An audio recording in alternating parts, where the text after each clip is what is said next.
Hello friends, जय जगन्नाथ। मु शुभश्री आपण मानक स्वागत करुछि मोर कुकिंग चैनल शुभश्री किचन को।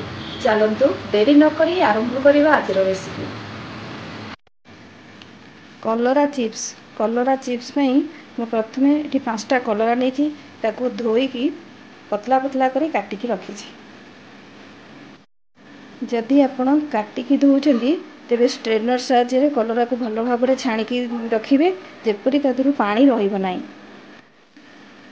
यही कलरा रे 2 चम्मच बेसन, 2 चम्मच चाउल गुंड, हाफ चम्मच कॉर्नफ्लोर,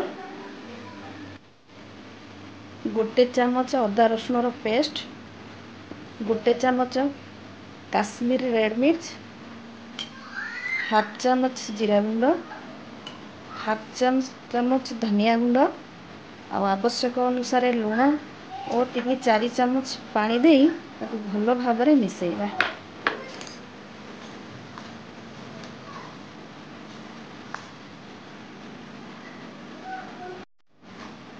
अल्प पानी देवी जेपरी कलरा रे मसला गुड़ लगी रही।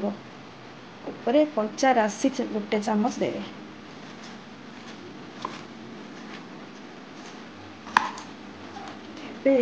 छाणिबा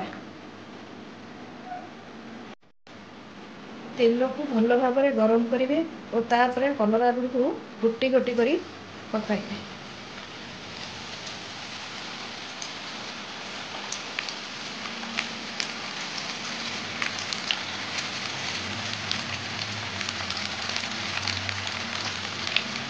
गैस फ्लेम को मीडियम में रखिए।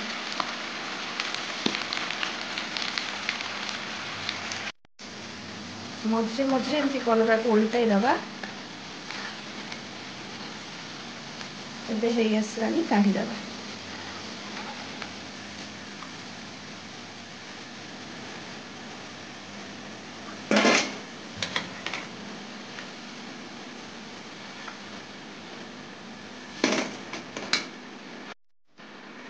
सेकेंड बैच से कलरा को छाणिबे तेल को भल भाव में गरम करेंगे और तापर कलरा को पकाइबे। आपणकर तेल अनुसार आपण कलरा को पकाइबे जेमती अधिका नदेवे। गोटी गोटी करके छाणिबे। एबे रेडी हो जाइए कलरा चिप्स। एबे काढ़ी देबा।